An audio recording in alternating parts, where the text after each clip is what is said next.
Hey everyone, are you ready to grow your own fresh, delicious vegetables, herbs, and flowers this season? If you're looking for the highest quality heirloom organic seeds, I've got the perfect company for you, True Leaf Market. They've been a trusted seed company since 1974, offering 3,000 types of non-GMO varieties, everything from classic heirloom tomatoes and peppers to rare herbs, microgreens, sprouting seeds, and beautiful flowers. All their seeds are open pollinated, pure, and perfect for home gardeners or anyone wanting healthy, flavorful produce without chemicals. What I love the most is their huge selection, fast shipping guarantees, plus options for bulk if you're going big. If you're excited to start your garden this year with real, authentic heirloom and organic seeds, click the link in the description box below to check out trueleafmarket.com. You won't regret it. Happy planting, and thank you for supporting the channel and this broadcast.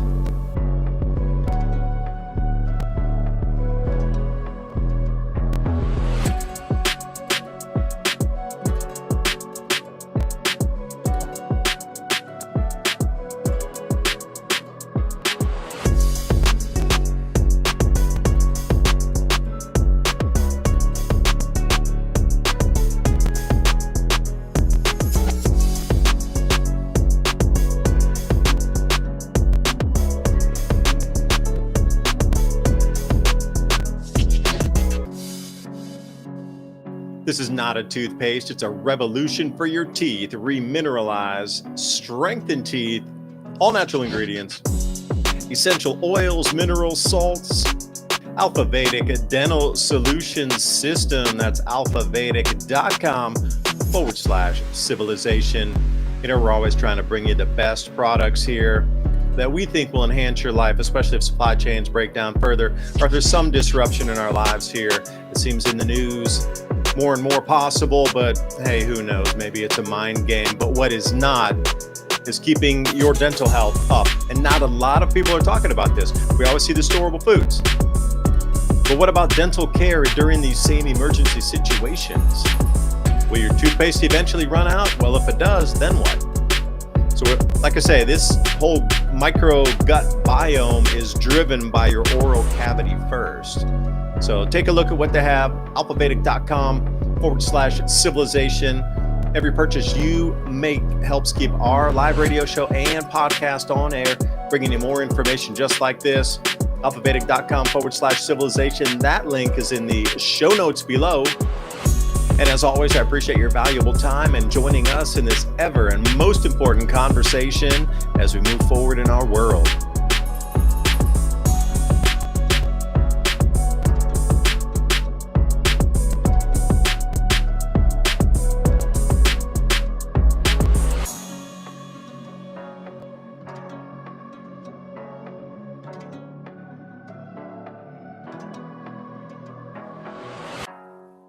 Please remember to sign up for our show notes.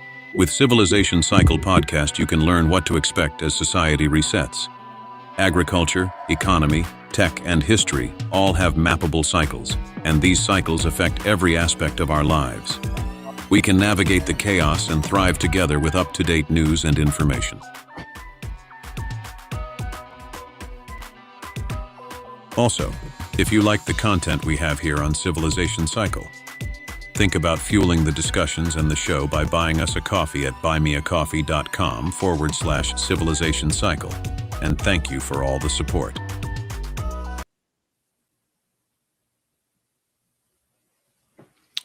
And welcome to the Civilization Cycle podcast.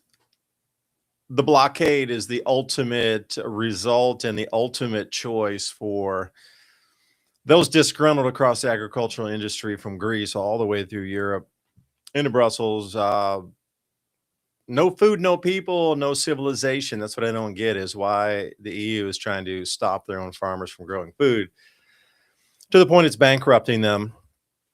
Yet around the world, prices are becoming higher and higher as that food should be grown and exported out. It's creating, everywhere we look, there's some sort of discombobulation, if that's the better term, from Southern Africa and Ukraine and those, African nations buying from there. Now we got Venezuelan grow zones going offline, deep cool in different places. That's taking crop production out of Asia. It just continues. And then, you think that the entire world would come together right now and be like, we need to grow more food. It's getting more expensive. There's different weather patterns taking hold that are disrupting the known, grow and plant seasons. So perhaps, well, maybe we should work together to grow food. But nope, it's the complete opposite is happening. So it's going to take human intervention, human solutions to come through this. What is being dictated, I do believe, on high by some sort of machine intelligence. Most of what you're seeing is gamed out machine intelligence telling governments what to do and how to play it into the microcosm of politic. So again, it's going to come down to human solutions, not, like I say, or intelligent digital puppet stringing to bring us to a better world here. So you're going to have to grow some of your own food. That's no BS assessment to start us off. Thank you for joining tonight. Your time is valuable. That was a article off of sot.net. I hope I can find it again. I hit the phone just before we started the show. But how would think about if things continue in America and snowball, will this affect our agriculture this coming year for planting and harvesting? Because a lot of these things going on in the Midwest grow belt area, i.e., the tip of it right up near Minnesota, and also if you're coming down from Alberta and Saskatchewan, all the way down through that into the grow belt area. Oh, and that's a beautiful representation where the icy cold air, the Arctic front's blowing through that exact same area. That's our grow belt. So if there were disruptions in that, would there be disruptions in delivery of those farm implements and farm, I guess, goods that are what is responsible for our planting and harvesting or not? That's the question. Ransom, thank you for joining me. Floor's yours, man. All right. Yeah, it looks like It's it's the about central point of a lot of things. right. It looks like it's about to get nipply a couple times this month there, according to that thing they posted there. It said that, let's see, not one, not two, not three, but 4 or 5 plunges of polar air will probably hit the United States through the end of the month. And there's their little graphic showing that. Yeah, and one of those reaches all the way down to the Yucatan. Yeah, you're looking at sub 30. And isn't that incredible that the reason it's bypassing and going straight past the Gulf of Mexico, you got to think about that water is its own ecosystem of temperature. Like Republic of Georgia, it has the Caspian Sea on one side, the Black Sea on the other. So it's pretty regulated in temperature because both of those water bodies are responsible for the ambient temperature not changing incredibly. I mean, unless it's an intense storm. But the two water bodies are regulating temperature just like they are there in the Gulf, and it's spinning and going around that all the way down. What you're seeing here is, I wouldn't say historical, unprecedented, but it is very deep. And if it continues on as such, that would go even past what you're talking about to the Yucatan and even further down into, I wouldn't dare say the Panama Canal, shall I?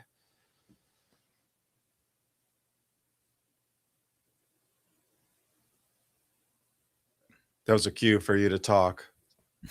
Yeah, I think we got a little delay. Welcome everybody to the show. I was gonna say though, it does look like it dips down real close to Panama there, but not all the way. That last little one goes all the way down to Belize, Costa Rica, Guatemala. Pretty chilly for those parts.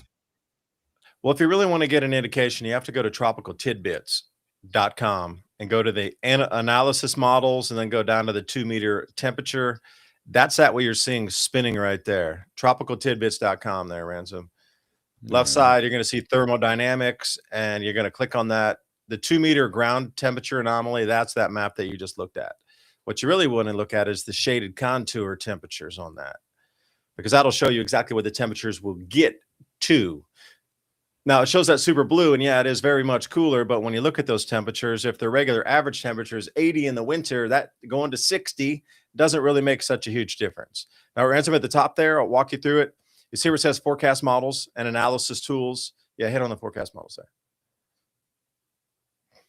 there. And on the left side, it should say thermodynamics. Scroll down a little bit more. Okay, regions. Okay, the U.S. See where it says precip, moisture, lower dynamics, upper dynamics. Go to the thermodynamics on the very right side there. Yeah, and then you see 2 meter temperature anomaly at the very, but just above that. One more down. Yeah, 2 meters. Yep. That's what you're looking at. What you showed me is a moving. It's just these every 6 hours turns into that moving graphic that you have, and then you can set how many frames you want per second to move through that frame rate. So you got 120 frames. You can set it at, I don't know, 3 frames a second, and it'll look like that one you just showed me. But if you go one by one on this, there should be an arrow at the top there where you can click in it, and it'll go every 6 hours. Yeah, the arrow, it'll spin you through the time if you click, and it'll go, yeah, okay. So it's not a whole day, but it'll take you through. And then your slider bar at the top only goes so far. This is GFS model. You can go deeper into analysis further past the 20, whatever this ends up being in the global at the ECWMF models. So go to global there. That takes us to the 31st there, Ransom. Go right up where it says global. ECWMF, that first choice there up top. Yeah, click on that. And where does that take us to the 21st? Okay. So there are different model runs, and some of them are a little more precise because, see, that only comes to the 21st. It's going to be a tighter run versus the one that went much longer out. So it's just a guess when you get out that far. But if you go down onto the 2 meter contour, that'll show you the actual temperature you were looking at. That will go all the way down to Guatemala there. The actual real temperature on the ground, not just temperatures below the normal average. Because it'll probably be in the 60s or 50s. It won't be like blue. It makes it look like freezing. But if it were to be, yeah, if it got into the 50s or 40s, that would be unusual. Costa Rica in the 30s, like, come on, man. Doesn't happen too often. It snowed big old flakes here today. None of them stuck, but they were the super giant ones that were coming down. It's kind of fun to just watch that. Oh, you got some nice weather out there right now. You're in the bottom 20s over here, huh? 15s, Yeah. 18. Damn. Chilly.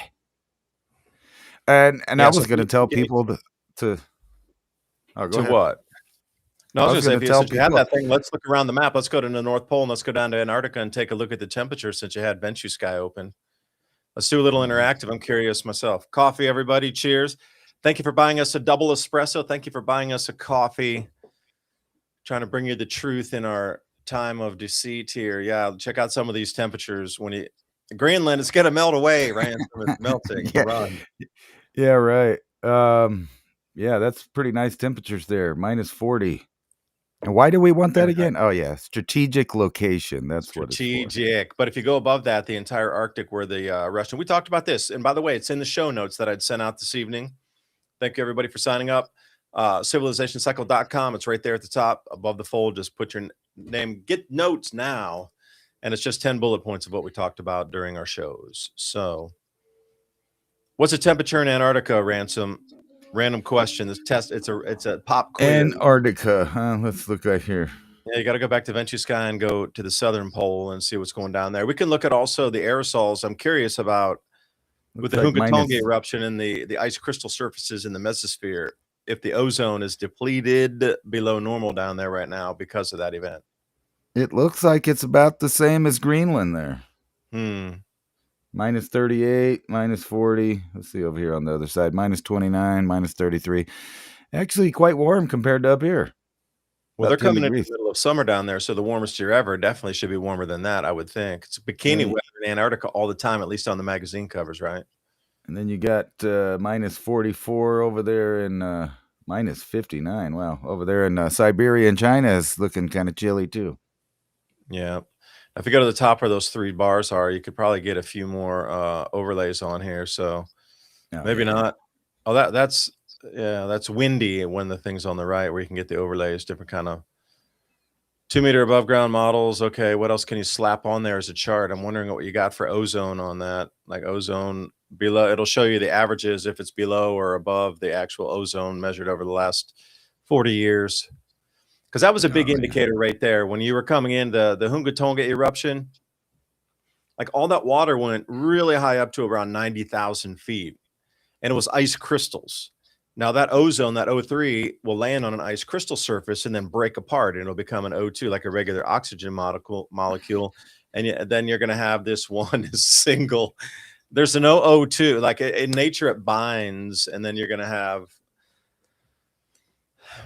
Another one trying to jump state and hold off of itself, and it's continually trying to bump into another one to find it. So these are continually getting ripped off.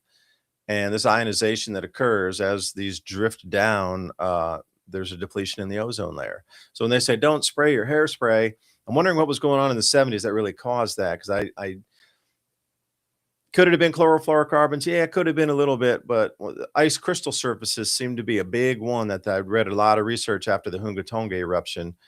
The way that ozone depletion occurs, because in the mesosphere there's not a lot up there really. You don't get a lot of moisture up in there. You might get some rocket re-entry or launch kind of debris in there that'll be a cloud builder and a surface for ozone to deplete on and get ripped apart.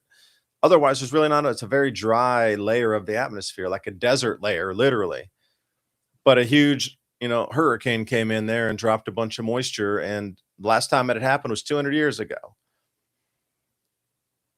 Is the ozone depleting? I don't know. We need to go to NASA Goddard ozone and check that out. But thought I'd ramble there. Let me see if I can find that for you. I do want to go to the ozone map if nobody minds. Nah, go for it. I was just thinking, if we could save up enough buy me a coffee money, we could go, me and you could go for a small price of only $2 million, and we could stay on the moon in one of their hotel rooms while they deplete the ozone going up and down. I will spend no more than $3,699 per day on my accommodation. And that probably won't cover us getting past the atmosphere there. I don't know. You have to rent the air, my friend. So you can't exhale on the moon. They recycle it, and you can get cheaper air because it wasn't that filtered from the last few people who breathed it. Yeah, where are you supposed to smoke a cigarette at up there? Yeah. See, I would get the discount air, but I'd have to rebreathe part of that. That's the discount, dude. It's a discount. Oh man. Yeah, but I'm $1 million, ozone down there, it doesn't look too crazy. But again, this is high ozone time. Winter time is when it gets a little bit lower. Let me show you. Shall I share my little ozone screen? I think I shall. Let me see. Keep your ozone hole away from me. There you go. So in terms of Dobson units, the scale says it all. Like the higher it goes in the higher pinks, the more ozone there is. The lower it is, like, oh, it's going to burn. You got to throw away your hairspray is probably somewhere around in the dark purples and pink, dark purples, darker pinks down there. It's about average right now, as you can see. The greens, it's pretty well centered though. See, that was the whole thing is after the Hungatonga eruption, it got into this cavitation and it really looked like 5 fan blades. No kidding. And they were just going around, and between that, there was big gaps in between it as it was spinning around, and it really looked like a fan blade formation there. So now what you can do also is this is January of this year of 2026, but you can come back, and if you want to look back in time, you certainly can. So right after the Hungatonga eruption, let's say in like January of 2023, it should look a little bit different. No, it looks sort of the same, didn't it? Well, that's a high ozone anyway. Let's go into the middle of like August of 2022, shortly after that eruption. See how blue it is right there? Like the ozone had depleted tremendously during that time. And far wider out. Usually it'll touch the cusp of the peninsula or even be back of that. Like that was very large and very wide, this hole here. Hungatonga effects right in front of you. So this is what I thought would be occurring more and more as we got further into. Now you go September of 2022, and it even got darker purple, and you can see it decreased even further to the ultimate low. They used to go to this like yearly low around this time anyway, but it was lower than low. It was below 100 Dobson units.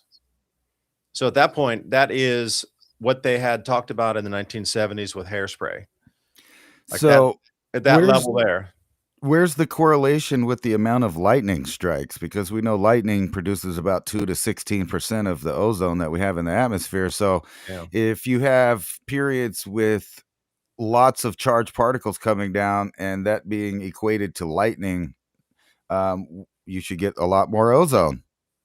Less lightning should mean less ozone over time.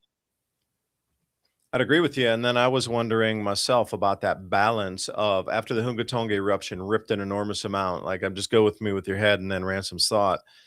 If it ripped all that extra moisture up into the high atmosphere, But at the same time, would it have allowed some other electrical phenomenon to occur to keep that more in balance and stasis where more ozone would be produced?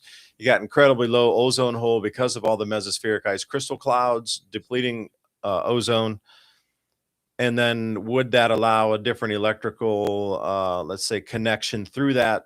And because of that, down further where that that's an imbalance of temperature, and there's a lot of moisture there right over the ocean. So wherever that will collide, and you get a huge amount of lightning through like South Africa and southern South America and Australia, and the record floods and all those things happening there.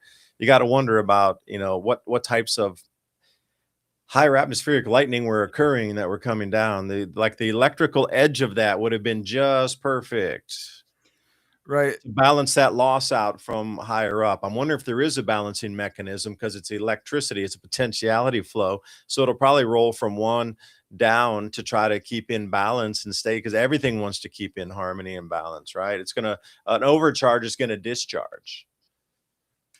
Yeah, and according to what this thing I just read, it produces about 376 pounds of ozone per strike. Then you can multiply that times how many ever lightning strikes happen today. But according to this, without that, there would be no nitrate production and then no plant life or no protein synthesis happening at all without that. So if we don't have lightning storms, we don't have ozone, we don't have plant life, and they're crying about carbon dioxide. We love nitrogen too. I love CO2. I'm going to be a gas lover, dude. I'm just going to put gas lover. That's a cool one Well, too, because maybe people like to drive cars, but gas lover, O2, N. Now think about that. Without the nitrogen, you wouldn't see what he's talking about and described was fertilizer production in the skies that catches in the rain droplets and comes out and allows plants to grow. Like and that you should jump for joy when you see a thunderstorm because it's a fertilizer cloud coming at you, basically, in a rudimentary sense. In a rudimentary sense. and that And the also nitrate. makes you wonder why there's so much about trying to eliminate. Isn't that one of the things that they're wanting to reduce is nitrate It from cow is. poops and all of that? Mm-hmm. And you have to wonder, well, that's an animal source that's here. It's not in a gaseous form. It's coming out as nitrogen of an animal. It's much denser. So you have to wonder what they're thinking about that too. Is there some correlation where some of it's released back up and it comes back down? I'm not sure. This says nitrate production from lightning produces at least 10,000 tons daily, essential for plants entering the food chain.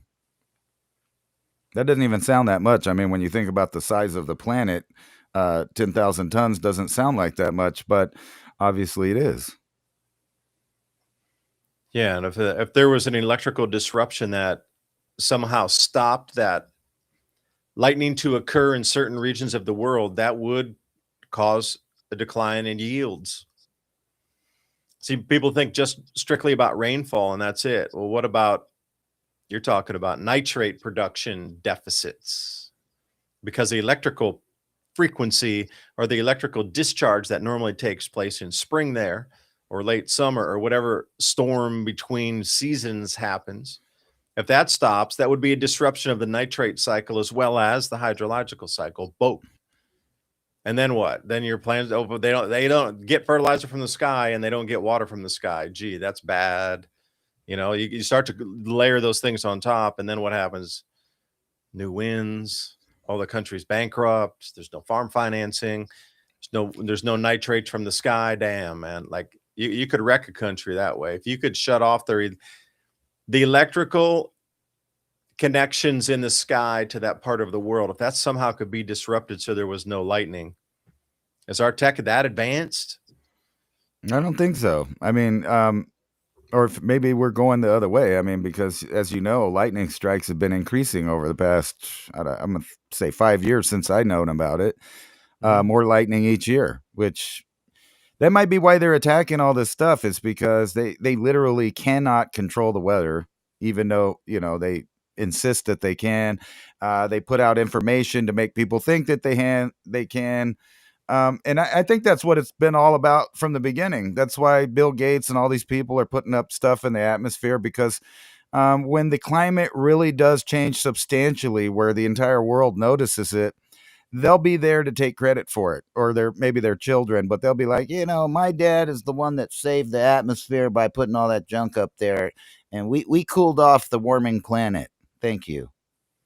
He I was a don't think sky so. pirate, Taking credit for God. an atmospheric marauder. Yeah, and that is it. They would ride. Don't kid yourself.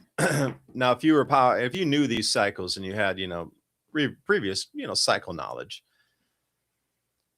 you could spoof the planet literally. Okay, it's warming, and like all these excuses, but then you knew that cooling was going to turn on, and all the obscure weather you would see, and all these bizarre events that we're seeing of twisting and turning of what we used to know as weather being normal. That's just part of the cycle. That's what happens when the cycle is starting and intensifying. That's a signal of it. It's not because you did something. That's a signal because the cycle's like on, it's kicking back on again. Got to have an excuse, of course. But it took about 40 years for that to really ramp up to the point we are now. But, again, like laws, what kind of curvature are we looking at about it? There's many different ways to run forward with this in the future. Are we at some sort of rollover exponential event that I'm not sure myself? It seems that the intensity of things have overwhelmed humanity at the point now where it's every storm overwhelms anything that we could possibly use as a protective, let's say, barrier from society. Waves, wind, landslides, whatever it is. Earth rifting, where the bridges and the pipelines and the rail lines come disconnected from the earth itself. There's just so many things going on that are overwhelming our construction and our engineering, like every single time now. 10 years ago, 15 years ago, when I started the channel, not so much. Yeah, there were a lot of big ones, and it was like, wow, you could start to see the intensification, but not like now. Every single event overwhelms now. So where does it go from there when it gets like 10 times overwhelmed? I mean, what kind of news story is that? 20 times overwhelmed, 50 times overwhelmed? At some point, it's to the point where it's so disruptive that it can't be repaired before the next one comes, and then that break off becomes continuous, and then there's that, I wouldn't say never ending separation, but a disconnection of centralized systems for a while. Guess that's the best way to put it. Well, it's funny to me because, we've been talking about this half a decade at least together. Um, and the question always comes up about this new world order or new order of things. And it's funny because I keep seeing these memes. I put one out on our Telegram channel. Somebody had put a meme where they just put Trump and they circled the Americas, and then they put Xi Jinping and they circled, like China and Southeast Asia, and then they had a third circle that was Putin, and it took over Europe there. So they had these three blocks, and everybody, was posting that around, and I thought, well, that's very familiar. That's the Trilateral Commission's plan for the future of the New World Order. In their words, not mine. And I don't know if you saw this, but the Prime Minister of Canada was basically, bowing to the Chinese and telling them we look forward to being part of the New World Order, but not our side of the New World Order, but their side of the New World Order. So there's going to be a couple of new orders coming out. As far as that goes. And you can clearly see that we're segregating the planet up into three blocks. It seems that they're leaving Africa as like a fourth block for the other three blocks to resource management area, so they're not going to let that really get too sophisticated, except for our smart cities and our little areas that we set up there. But I don't think that they're going to let them industrialize past the three blocks controlling whatever industrialization happens. They're not going to give it over to the Nigerians or the Ethiopians or the Somalians or take a pick of any, African country. They're not going to have control of that. Some outside superpower is going to be controlling whatever resources, water, food growing, all of that. And that's what we've been talking about for a while, that the investment is going in areas around the equator. But the destabilization programs are in full swing in the northern latitudes. One thing you never see really is, in the southern part of the world, except for maybe Argentina and Chile and stuff like that, you don't see much destabilization going on. Like, they're not really hitting New Zealand or stuff like that. But what they're doing there is incorporating a complete police control of what civilization lives there, which is low populations. And we all know that the mega billionaires are setting up, getaway places for them to go when the stuff hits the fan. They're just going to go down there and wait it out. They'll come back and, utilize their resources they set up. So I think that they are literally waiting for some kind of uncontrollable event that's out of their control, but they're setting up redundancy programs so that they'll maintain power shortly after it's over. Yeah, and you have to think about that. In the southern hemisphere, it's probably what you would consider like 1950s population in the northern hemisphere. I mean, the density per mile of people and the development. So many people have left Africa, all the migration that has come out. And, Ransom, thank you for the 5-year anniversary. Yeah, we're over on a Civ Cycle on X. So at Civ Cycle, CIVCYCLE. Drop in over there, check out a couple of the posts up on X. You can retweet or quote tweet us. Tell us what you're thinking. Also on buymeacoffee.com/civilization cycle. Help us out there. We're trying to speak the truth here. And this is what we do every week. Try to bring you the stories. I was going to say that I'm going to say, I don't know how much I disagree with you about parts of Africa not being developed, because everything I've seen with this new Renaissance Ethiopian dam and the 6 subsequent step downs of dams and hydroelectric projects out of Ethiopia highlands. The war in Sudan that we're seeing right now is over transmission cable routes. Where are those high voltage direct current cables going to run to after the electric's produced out of the six hydroelectric dams off of Ethiopian highlands? That is what's being fought out right now, is where does it go and who controls the routes of power out of there down to Tanzania, down to the Horn of Africa. They want to get to Tanzania. They got some big ass ports down there. Well, what I really meant is they're not going to allow the Africans to industrialize to the point of a middle class. I'm not saying they're not. That was kind of my point. Is the major blocks will be industrializing, removing resources, having resources, and things like that. It's just not to the benefit of the biggest population in the world. Or us, man. It's not for the benefit of us either. At the top of the world here, Ransom. It's not for any humans. No, and then you're looking over here in the U.S., and we're supposed to be having a golden age, but it looks like it's not so golden. You get, or at least according to the news. Can you read the news headline? I can't really see that. It's too far away. It says cracks begin to appear in the nation's biggest banks this week. Bank of America, Citi, J.P. Morgan, and Wells Fargo released fraught earnings, reports the president. Trump's threatened cap on credit card rates. So they're crying that they are not making enough money. And then, with all of the people leaving, I've seen lots of articles saying how great it's going to be for Americans because they're removing other people. But at the same time, banks are seizing up all the homes. They're not really going back into the market for the everyday average American to be able to afford a home, buy a home, or even finance a home. And then, think about what they were talking about, the 50-year mortgages and stuff. 50 years for the average population is at least 2/3 or more of their lifespan. And so they're not going to be paying off a 50-year mortgage. Maybe their kids or grandkids might be doing that. But think about this. This is almost 400,000 homes seized by banks. What do you think they're going to do with them? Do you think they're going to put them out on the market at a cheap, reasonable price range for single family homes? I don't think so. I think that they're going to knock them down. Yeah, they'll probably either knock them down and replace them with what do they call it? Low income housing. Or condos or something really nice. Either one on the spectrum, either for really poor people or for really rich people, but not the middle class.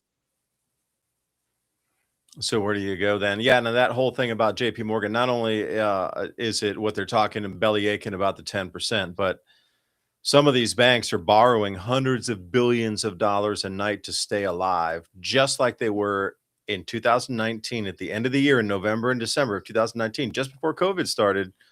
The exact same thing started. Like they were talking about a major catastrophic bank collapse because the banks, get this, were borrowing $1 trillion a night to avoid insolvency because the money had been lent out and it's derivatized and it's out here and it's out there. And they can't get it all back in because of the losses if they were to sell, because they bought all these bonds. And it's just so far of everything that was bought during those times after it went away from zero interest rates, everything's negative. They're all at a loss now. So they're continuing to like recirculate these losses by borrowing, even though it went down, just to pay off that interest, just to keep it going. That next like bicycle sprocket move, one tooth forward every single night, and they're back up to around almost 300 billion per night again. But that's the way it started before. First it was 50 billion, then it was 100, then it was 200, then it was 300. We are back at the 300 billion per night for our banks to stay alive. And with the whole silver thing going on, and they've defaulted many a place, this is why the silver, I didn't even check silver today. I've just been working on our videos and trying to get some new sponsors. Thank you so much tonight for My Patriot Supply, Hemp Lucid, Alpha Vedic, supporting the program. We try to bring you the truth every single week and dive deep into these stories. So please support our sponsors because they support us. But, I had this article ready for you. Speaking of all these like things that are going to go on, Waverly cost of copper thefts threatens public safety. And it's already happening because copper went to over $6 a pound at $12,000 a ton. That so many people are, stealing copper. And I wanted to talk about metals here for a second. So this headline here is a much grabber too. Maybe you don't want to respond to that, Ransom, before we start in. I got 3 slides here about where they're going to refine metals in Tennessee after they get them out of Venezuela. So the copper being the theft. Remember the copper theft? That was going on also. It happened in 2008. Yeah. Copper theft around the world is just devastating. There was another one that occurred, not to the same extent. It was around 2021 or something, 2020. Right as COVID was getting in, a lot of job losses. People were stealing the copper because the prices were going up. But this is already at a point where people are coming in and cutting and just trying to roll it up, put it in their truck and drive off because it's so valuable. $12,000 a ton. I'm a pretty, I get into the conspiracy theories myself. So, when I was watching all that, I was thinking, if you were like in a think tank and you were like talking about how do we repossess all the metals that have already been produced in products and just sent out there, how do we do that? And I was thinking, with our history of weird stuff, which we'll get into also, of mind control and all the stuff, I wouldn't even put it past some think tank guy to say, hey, you know what, we can push methamphetamines and crack out there into the population, and then when they're broke, they'll scavenge every little piece of copper, tin, aluminum, iron. Not only do you get them to clean up the environment, but then the system reclaims all of that metal and reduces the population simultaneously. I know that's really far out there. The prison industrial complex benefits if they're caught in the act of stealing said copper from an actual working line or device or house or warehouse. It's right. Like a win-win-win all around, Ransom. I wholeheartedly approve of your plans. Now, you shall be in charge of a full state now. I know my son last night when I was telling him stuff said, hey, stop giving the deep state ideas. Because I was talking about how easy it would be to, kind of manipulate people on various different topics. Here's one right here that I think is cool. Now, Ransom, if I could respond to that, because can you pop that one back up where it says we're in a metals war with that? Yes. I just wanted to show everybody out there. Okay, so we talked about this last week, where the metal deposits were across Venezuela. So what they're going to do is they're going to bring this metal up here. And the only reason I was really onto this because it's not too far from where I live, actually. It's about 4 hours driving. It's a place called Clarksville. Now, south of that Clarksville, you come to this place called Nashville, which is the capital of Tennessee. Now, notice, it's along a river, but Lewis is Fort Lewis. There's also an army base there, and it comes along the river. And right where that really incredible sharp bend is, that's where the refinery is. It's the largest refinery in the United States that is still doing zinc. But in addition to that, they also do different types of metals. Like I said, in that really oblong loop on there on the river. NiStar Holdings, this is the zinc plant that all of the metals that are mined and taken out of Venezuela are going to come up here for refining. This is the whole thing, that they're going to expand this area.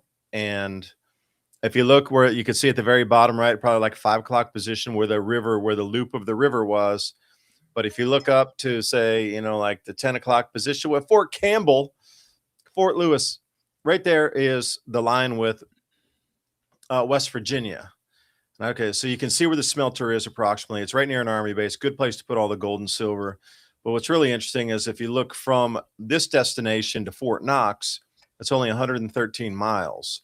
So if you were going to be driving and smelting gold, which they plan to, and silver, rare earths not so much talked about. It was more what we consider the base metals like copper, gold, zinc, silver. There was some other, what the hell, tin was in there too. All that's going to be refined down in, but the precious metals coming out of this area, this is going to be one of the most incredible precious mining or precious metals refining areas in America is they're going to be right here. But the reason I think they did that, they got the protection of an army base there. You're in a very conservative state that's pro everything, like protect everything. And then Fort Knox is only 100 miles away. So once you refine the gold out of there and you got massive amounts, you can fly it by helicopter up there, and it's just a very short jaunt away. So and that's where all of this is coming in from. Now, if you don't know anything about the Mississippi River, there's Clarksville. And if you go over west to Memphis there, that's the Mississippi River. So they're just going to take it straight out of Venezuela, up through New Orleans, up to Mississippi, and then boom, right over there to Clarksville. This is already the plan to take those metals out of the ground and get them smelted, excuse me for that, and get them smelted back. That's it. That is the whole plan.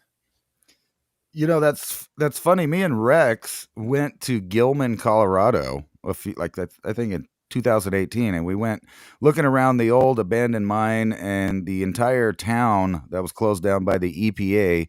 It's Gilman, Colorado. It's just a ghost town up on the mountains. And I got to see kind of firsthand what happens after, the powers that be are done with industrialization, right? They mine the money out of the ground and they will just leave people hanging. I mean, to the point where there's an entire ghost town with houses and, bowling alleys, churches, everything there, just completely, crossed out of existence. Just left. Yeah. Left over. Oh, that's a crazy look right there.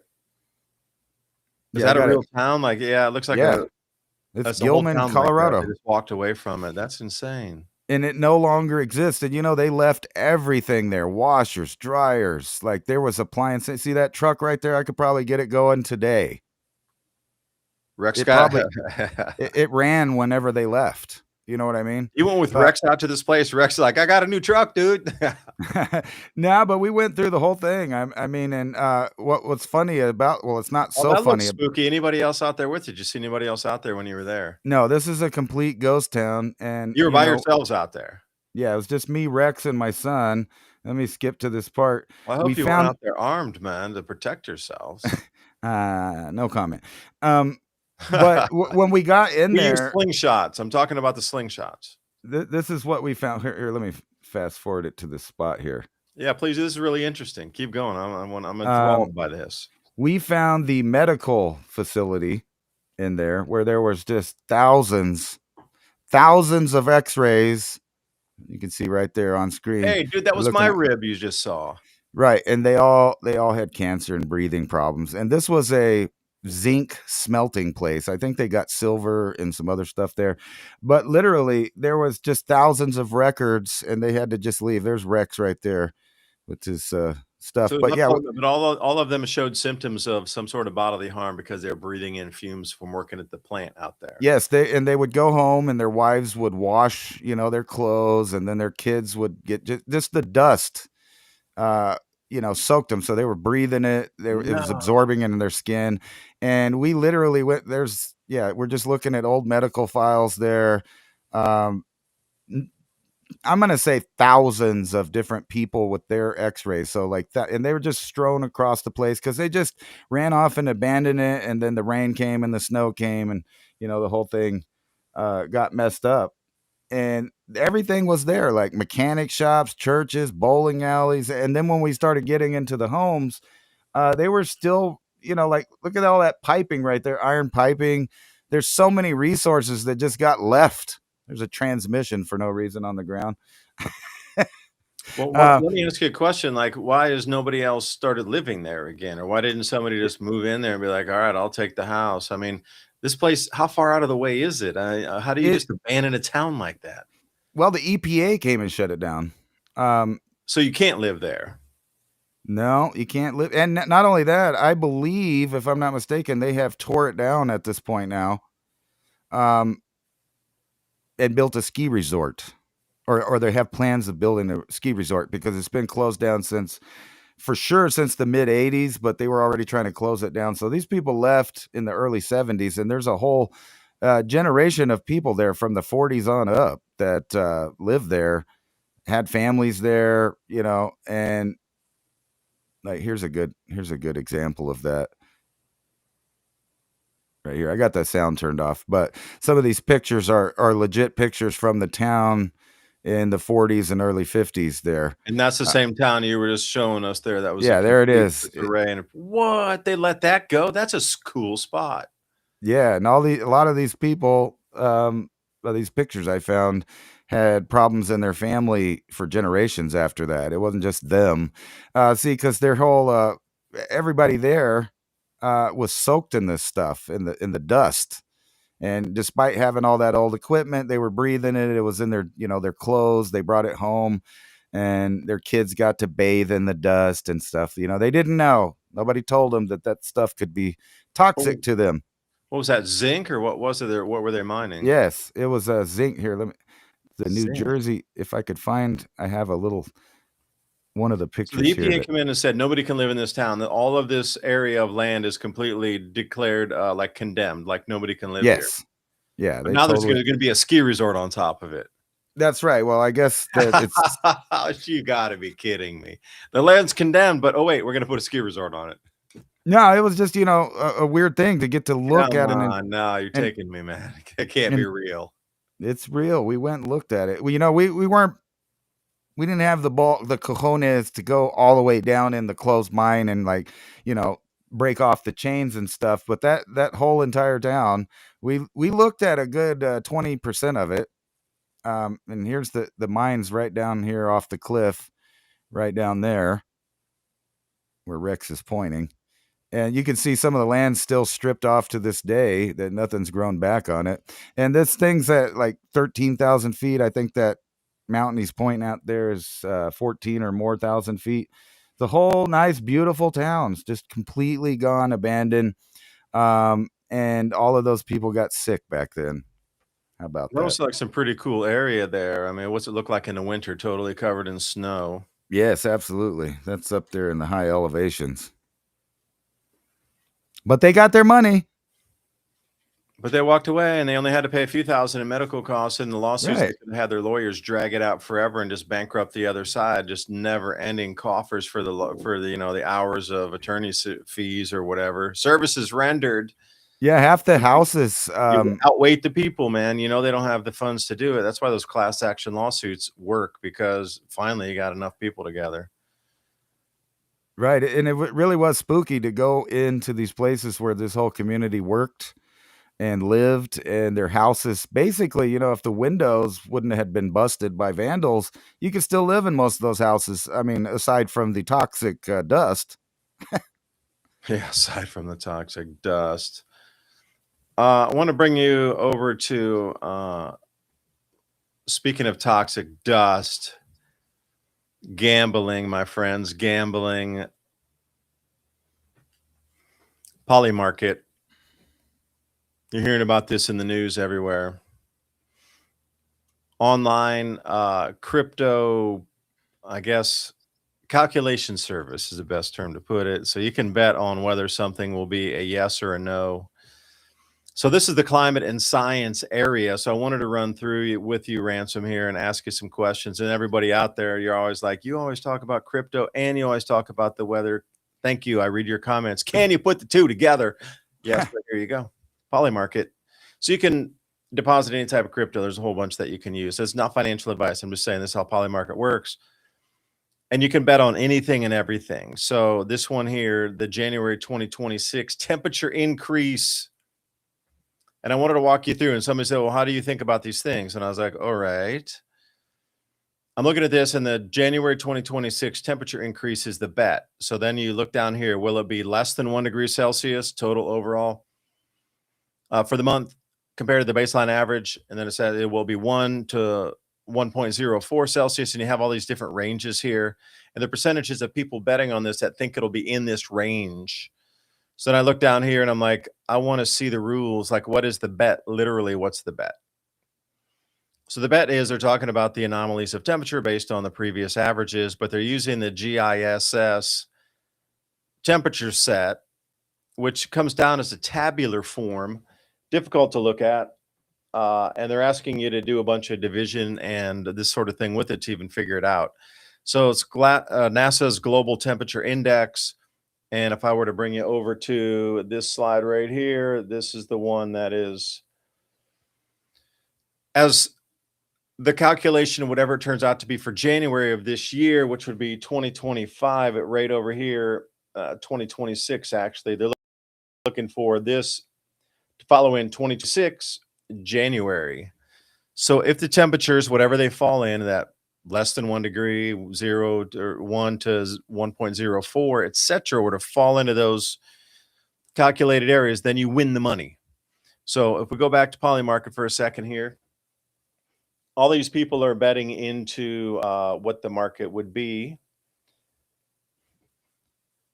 Whoever loses, the rest of those people get the cash. So let's say you're at the 20% of those people win that, then all the rest of that gets consolidated and pulled in, and then it's split amongst those people who are already at the yes by 21 cents. So for them, they're putting 21 cents in, but they win 82 cents at the end because, well, they hoovered up everybody else's losses, and then that split amongst themselves. So somebody was saying, well, how do you know what the temperatures are, David? Because I was reading a comment earlier. So I'm going to take you over to Dr. Roy Spencer's site. And I thought I had this done earlier, but I guess not. So we're looking at the lower tropospheric temperatures. So you just need to go look for other charts that are like this. So if you're knowing that solar activity is declining currently, and that's not a very good shot. So let me see if I can get onto Dr. Roy Spencer's site himself here. drroyspencer.com. And they're showing you the temperature trends. So this is 1979 to 2025. And again, when you're doing the research to look at some of this climate anomaly stuff, all right, so just in a general sense, because the measurements are becoming so much more precise and we're coming into a cooling area, you can see that the trend is down slightly, not greatly, but slightly. And they're talking about a per decade trend. So like a tenth of a degree over a full decade, trying to wire it in on a single month here, like January 2026. Okay. But the trend is generally down. Okay. And we're coming into a grand solar minimum-esque climate anyway. A lot of things are trending down. A lot of global temperatures, especially North America, and a lot of different areas continentally are trending down in temperature this year, and especially the last few months. And as you look through some of these, we'll eventually come to this chart right here. This is a better resolution chart of the same one. So if we click, here it is. Oh, there we go. So then all you would have to do is then look here and say, all right, temperatures on, this is the University of Alabama, Huntsville temperature data set, lower troposphere, compared to the GISS NASA data set temperature set. It's exactly the same things on the lower troposphere. The other one's land and ocean, but you can see there's two different numbers that are coming out. So which one? It's not so much as which one's the most correct. It's about where's the trend going generally, and you can see it's down. It really like dropped off a cliff for the last 3, and just looking across all these different continental maps over the last 2 months, it's cooler than normal in the northern hemisphere, and the southern hemisphere hasn't really warmed that tremendously. So it's either at a even or a little bit negative, and that's just the trend. And I showed you the other trends too on the decade scale when they get more precise instrumentation. But if you're looking at where the trend's going, we've came off that super El Nino after the Hunga Tonga eruption. That caused a lot of heating in the atmosphere. The ice crystals are dissipated. The water is rained out of the atmosphere a lot. So it's going to have the inverse, where it's going to go colder because it's like an air conditioner as it pulls out that thermal like convection is the best way I could to term that. So then you will just run back over to your poly market and say, hey, what is the possibility of it? Now, if we look at Dr. Roy Spencer's site, then this is where the magic comes in. Then it's simple math at this point. So the temperatures are down, and how much is it down really? So is it going to be from 0.4 to 0.2? Okay, that's 2/10 of a degree drop. 2/10. And you're looking up here. Okay, it's been continually dropping down for the last multiple years. There has been a couple upticks and it does that, but then, you're looking at it, well, that's coming around somewhere in the summertime. Heating in the summer where it gets warmer in the summer, but cooling in the winter where it gets cooler in the winter. So we're coming into the winter. So just me watching these charts for such a long amount of time, I would bet it would drop somewhere down to like a little bit 0.3 sub that, a little bit down a little. So which Right. brings me to the point then, if you're looking at a poly market, which temperature band is it going to drive into is the question. Because I don't like the way that they did the GISS. And I will say this to you, Polygon, or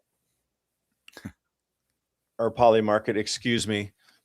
I don't like the way this tab. Watch where my blue cursor goes down to here on the bottom. So what you want to do is you want to divide by 100 to get that change in Celsius. But then if you're going to divide that, multiply that result by 1.8 to get the changes in degree Fahrenheit. All right. So can you put it in an easier tabular form of what the precise exact specifications are off your poly market dashboard here? There's no 0.1C. You have to do the math of dividing that 1.38 by 100 and getting that number. Okay, so it's not there. See, these two are disconnected a little bit. What you're seeing there is not what they're showing you on that GISS temperature data set. So poly market, you got to connect these two a little bit better for the average person to look at. But anyway, I digress. If you were going to guess, would you guess the temperature trend is down is the question. I would say so. Yeah, but I don't know where their starting point is for it. So if we roll back on, let's say I'll share the tab again, share this tab. 2025, all the way into December, we're at 1.05 or 105. And if you divide by 100, that comes out into 1.050. Now, if it were Sorry. line from there, then where would it take us? So I had to bust out my bifocals to see the numbers there. well, I'm showing you the number that it is. Okay, so December is where my mouse is, 1.050 to 1.090 Celsius. That my mouse is where the December temperature was. It's asking you, based on the 30-year average, where is this going to go from here? I would say down. I would say maybe to 1 to 104. I don't think it's going to drop tremendously to like below 1. That's a huge drop, like half a degree Celsius. That's catastrophe type of stuff right there. But a Right. single drop that is at 1.050 right now, if it were to drop down a little bit down, that'd be okay. Because a lot of people think it's going to range in there. It's going to stay from 1.05 to 1.09. It's going to hang there. It's not going to drop out of that band because the band is right at the bottom of the band right now. It's at 1.05. If it drops into 1.04, like you would see on the GISS chart here, then that. But a lot of people are brainwashed, think it's only going hot. It's only going hot. It's only going hot. Just going to get warmer. But perhaps, just perhaps, Ransom, this is what you're showing. And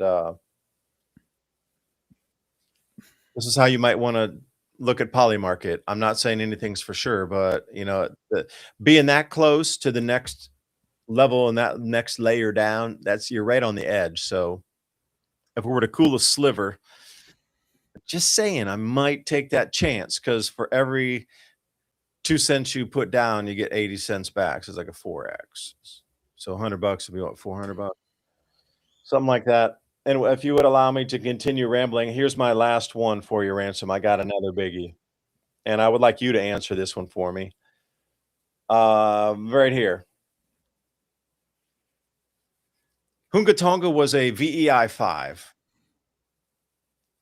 How many large volcanic eruptions of VEI 4 plus in 2026? Now, they're not very common, so some Mm. people are saying there's going to be none. I would say probably, if I were going to wager, one, because depleting magnetic field, an enormous amount of crustal anomalies, huge amounts of like tectonic activity, and there's always more earthquakes as we descend out of solar maximum into solar minimum. So I'm just saying that affects volcanism as well.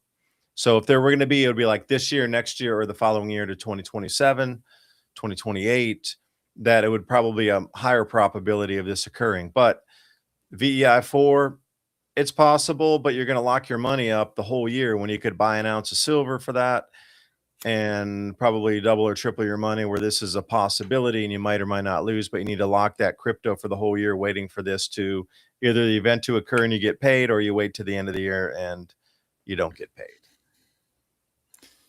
So you get paid out really good if you just pick 3 for 1 cent there, and 3 of them went off. But who's going to be around to pay it? Well, it's a smart contract, so it's not a who, it's an algorithm. It's a mathematical function that will pay it.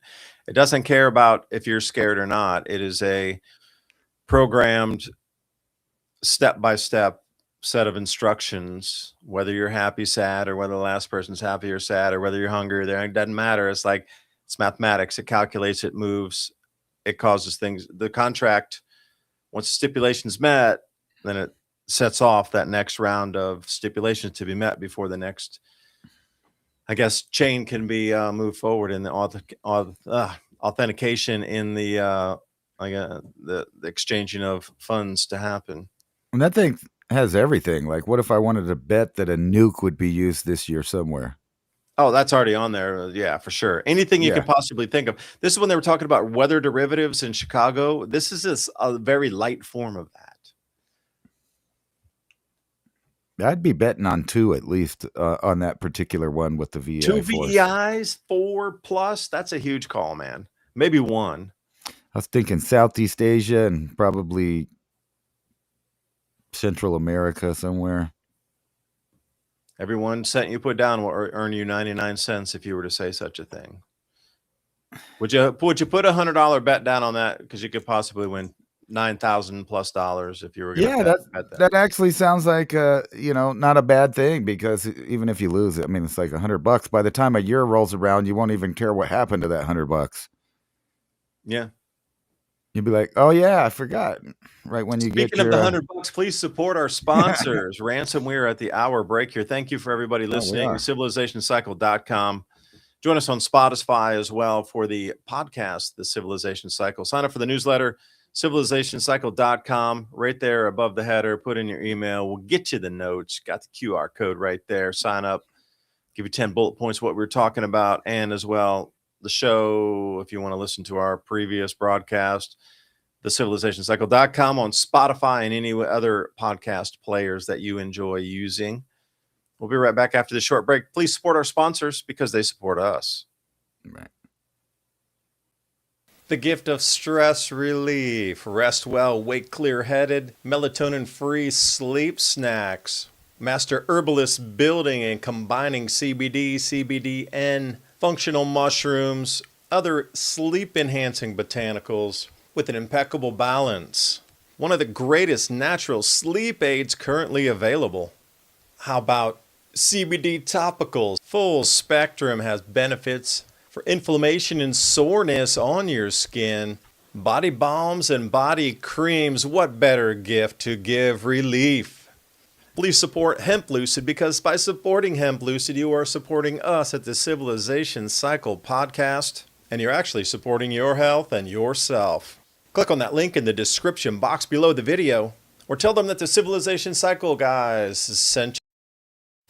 Product you love, the 72-hour emergency food kit from My Patriot Supply. Not only emergency food, but camping food, and you can prepare that through the week as well. 20 delicious just add water meals. Think about creamy mac and cheese, hearty chili, sweet oatmeal. 2,000 calories a day. You need the calories. You're going to need to think and move. And the mashed potatoes, easier to make than oats, and you can add your own flavors. Goes with anything. For less than a couple of takeout meals at a fast food restaurant, get real peace of mind. And a real question to ask, how long could your family eat without leaving home? My Patriot Supply, click on that link in the description box below. It helps the channel. Truth is hard to say and hard to hear. Most people choose silence. We choose to speak. Your support of our sponsor keeps the Civilization Cycle podcast on air and giving us the courage to keep digging. That link's in the description box. This is not a toothpaste. It's a revolution for your teeth. Remineralize, strengthen teeth, all natural ingredients, essential oils, minerals, salts. Alpha Vedic Dental Solutions System. That's alphavedic.com/civilization. You know, we're always trying to bring you the best products here that we think will enhance your life, especially if supply chains break down further or if there's some disruption in our lives here. It seems in the news more and more possible, but hey, who knows? Maybe it's a mind game. But what is not is keeping your dental health up. And not a lot of people are talking about this. We always see the storable foods. But what about dental care during these same emergency situations? Will your toothpaste eventually run out? Well, if it does, then what? So like I say, this whole micro gut biome is driven by your oral cavity first. So take a look at what they have, alphavedic.com/civilization. Every purchase you make helps keep our live radio show and podcast on air, bringing you more information just like this. alphavedic.com/civilization. That link is in the show notes below. And as always, I appreciate your valuable time and joining us in this ever and most important conversation as we move forward in our world. Please remember to sign up for our show notes. With Civilization Cycle podcast, you can learn what to expect as society resets. Agriculture, economy, tech, and history all have mappable cycles, and these cycles affect every aspect of our lives. We can navigate the chaos and thrive together with up-to-date news and information. Also, if you like the content we have here on Civilization Cycle, think about fueling the discussions and the show by buying us a coffee at buymeacoffee.com/Civilization Cycle. And thank you for all the support.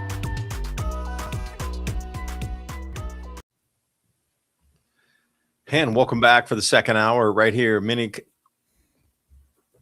I would say mini Ice Age conversations. I'm still in the habit, but it is the Civilization Cycle. Now, I was looking here before we went on the break. This is an interesting thing. I was asking Ransom, do you think this disaster will happen? Well, here's a couple more disasters that we're going to get into. And I would ask everybody out there to think about, will these things happen? Because people are betting on them to happen or not to happen. And the whole part of looking at this, yeah, it's interesting in itself. And you can see perhaps how other people are thinking across the planet.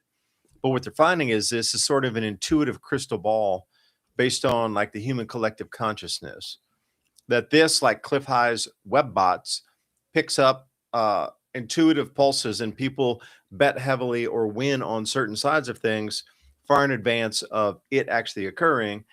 And this is there's a lot of, I wouldn't say precision, it's more like humble guessworking that seems to be once an event's in play that it almost knows the outcome through this platform here before the actual outcome. And a lot of times what occurs here, what people are betting on as the outcome, is truly the outcome in the real world. So it's a little bit interesting to look at that. So again, thank you for joining us for the second hour right here on the Civilization Cycle. Jump over to the civilizationcycle.com website right above the fold. We're going to get your email, give you the show notes, get the notes, click that button on the bottom there. So to start us off here, do you think a 5 kiloton meteor strike will happen? Like, these are real things that people are betting on, a yes or a no. 52% chance. Like, whoa. What do they know about a meteor strike on the planet? 5 kilotons, 52%. 10 kilotons, that's huge. That's like you're getting into things that wreck parts of cities. Right. But here's where it really gets interesting. Will a 1 megaton, not a kiloton, that's 1,000 times bigger. Will a 1 megaton meteor strike in 2026? 100 kiloton or 1/10 of a megaton, 9% chance. You know, people are actually betting on these types of things. But what I was trying to get at here to start the hour is the size, breadth, and scope of what some of these things, natural disasters. Will there be a natural disaster in 2026? You can bet on this. Now, half Yeah. the people are saying yes, but what are they betting on is the question. So half the people are saying there's going to be one of these events that happens. Now, keep in mind, any of these things themselves are going to be like devastating, but if all of them were to occur, so one of them has to occur. Any of these one, if they happen, a Category 5 hurricane makes landfall in the U.S. A major meteor strikes 10 plus kilotons. A major volcano erupts VEI 6, not 4, 6 and above. That's even bigger than Hunga Tonga. All right. VEI 6, you're looking at like a Pinatubo type thing. And then an 8.5 earthquake occurs. That's like Sundai and Fukushima earthquake size. If none of these events were to happen at that exact, they're very precise on what has to happen over this, measurable. If it's no, then the market flings back over to those people. So right now, what's so interesting about that is half the people believe at least one of these events will occur. I don't know how many people are willing to throw money out and go, hey, I'm just going to take a bet, maybe. Or do they intuitively feel something's coming? And this is the reason that we look at our world today. Do you intuitively feel that something is here? Because people are seeing it and feeling it. That's the whole thing. Why is the world spinning off base right now? What are people feeling? You know, do you feel like there's something just skittish, like some electric in the air? Lots of poly market does too. A lot of people are, you know, putting their energies into those bets. So do you think this is truly some sort of crystal ball, or is it just a bunch of people gambling some crypto? I think it's kind of gambling for the most part, because you think about the odds on, rocks hitting the earth there. The lower one was pretty high. What was that? 10 kilotons. That's bigger. That's bigger than a Chelyabinsk, but it's got to be a ground impact, I guess, not really an airburst. Yeah, I was gonna say, like, even 100 Impact, kiloton, not airburst. say 100 kiloton one hit the ground. That's what, like, probably about 8 square miles of just utter devastation done right there. But City killer. that's that's not that big a deal. Let's talk about something bigger. Like, do they have stuff big enough on there? That's what I was joking about, where people are betting on it, that if it happened, you're not going to get your money because there ain't going to be no money. Yeah, that's the thing. Now, so the smart contracts, they execute, and when parameters are hit, okay, you won, then this will happen after you win.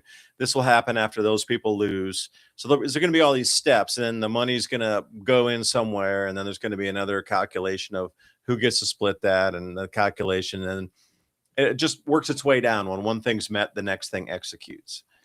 Yeah, like, I would be willing to bet on a 7.5, but an 8.5, I don't know about that. I mean, you do get 8s in Japan and Mexico City periodically, but I noticed that they put it at a 0.5 there, which is probably not that likely to happen. If they said 7.5, I'd probably bet on that one, that you're going to see another couple of those.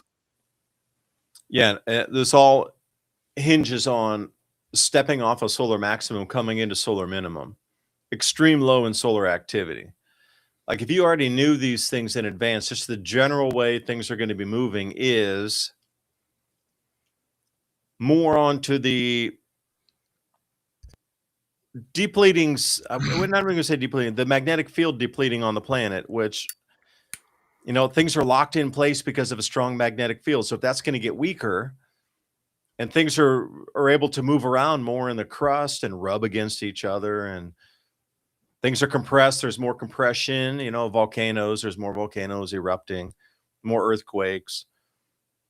If that steps down further, then there's going to be a real disconnect at some point, where the free flow of energies ripping through the crust and connecting through back out to space, like, that's going to get amplified, supercharged, and that current's going to hit, and it's going to cause something massive, probably on a CME. Look for a coronal mass ejection going into a solar minimum there. over Like maybe the South Atlantic anomaly or something, and you'll get that combination of electrical phenomenon, and boom, you get a large earthquake there. what if I asked you last year, like if on Polymarket, um, what are the odds that Home Depot would deploy sonic weapons similar to like the Havana syndrome? If I were to ask you that last year, like as a company, do you think companies are going to use military grade weaponry? Of course, they will in the future. In every dystopic movie we see, it's always those corporate oligarch, dirty, slimy ones that are at the top, and they're always controlling the cities, right? That's like the perfect MO. That's the perfect, plug them in. Your avatar is that. Right. So you would have won big if you would have went on some outlandish thing like that last year. You would have won super Yeah, like big. you could have, if you would have put your own bet, you could have been the one that started the betting. You have to ante up some funds though. And Right. you can start any question you want in Polymarket if you're the one that will put up at least the minimum base kitty to get that bet going. And I forget, excuse me, I just don't know what the numbers are on that. But anybody can start any question they want if they put funds up to start the question. So, will Home Depot deploy Havana style sonic weapons in 2025? Right. I would have read that and laughed and probably would Yeah, well, smirk on track, throwing it my way. you remember the evolution of this. People said that the weapons existed. Our government said no, they didn't. Then all of a sudden our own people in other countries decided, that's why it's called the Havana syndrome in the first place. Our own people started experiencing these things, and then they said, hey, wait a minute, we think someone's using this style of weapon against us. But then when they really thought about it for a minute, they say, nah, there's nothing to that, that doesn't exist. And now we're talking about deploying them again, and not just for crowd control, but to get rid of day workers at Home Depot. I mean, like you couldn't have bet. So you know what a good one would be on if you were going to gamble is this Greenland thing, right? Will the U.S. take Greenland in one fashion or another? That Like, would have to be in the political area. Would that be in the geopolitics or the politics? I don't know. I'm just thinking, like me and you. What are the odds on that we're going to either purchase or just take Greenland? I don't know if it would. Oh yeah. Okay. So here's your chance. Will the U.S. acquire part of Greenland in 2026? 21% of the people say yes. I 80 or 79% of the people say no. That said a part of it, then that would be 100% chance because we're already taking part of it, like right around our bases. Yeah, there's 2 So million in this pot already. So those people that have put in there. Yeah. I mean, yeah, will acquire a part. Does a military base in like a 12 square meter, does that count as acquiring yeah, part of Greenland, or does it have to be substantial? You know what? We're gonna have to read the let me click I on don't this know. Some here. people might not think so because Denmark's got their dog sledding teams out there to fight the U.S. government and keep us at bay. I'm just joking. Here's an article right here: Denmark's race to defend Greenland and why it may be too late. So I think we're already pretty much. See, the way I see headlines is whenever I hear someone talking about something for 3 months, I assume it's going to happen. Like for 3 months, they were talking about strikes inside Venezuela. And everybody kept telling me, nah, they're not going to do that. It's just bluff. Well, we did it. We not only did it, but we invited their leader to come stay with us for a little while. Yeah, do you think they'll do the same with Greenland? Well, there's I nobody don't know. It to. was been such a shock through everything that everything we knew in terms of the world, the way anything operated previously to that point will have completely dissolved into an ethereal fog because it won't exist anymore. Like the world's been and gone will basically be trying to find a world that's been and gone. I Yeah, find very strong. it's like what was the other guy's name that was in there before this guy? I forgot already. Trudeau, right? If Trudeau was True. still in office and you said on Polymarket, what's the odds on the next leader saying, "Hey, you know what, China, sign us up for your new world order"? I would have said that would have been like a 90+% chance that would happen. So when you're faced that, you look at some of these things and go, you're not working for the country. Like, how are you even able to stay in your position? Forget charges or anything like that. Forget all that like litigiousness of it all. just like so in your face, like you're out of there, bro. Like how can they be allowed to continue in their space when they're doing something that's so absolutely detrimental to the country and telling you such? Well, I'm still shocked. Like, here's another good one because we've been hearing about this since what, 2015 or 2016 when Trump first got in office. He's going to put in the Insurrection Act, and then they started talking about it. Then he left office. They were still talking about it. He came back in office. They're talking about it. So what are the odds that they'll actually use the Insurrection Act? I this would time say I'm it's going to pretty say high. yes. This time I'm going to be an affirmative on that. They will. I would think so too. I mean, because it's almost like if you know what I was saying a minute ago.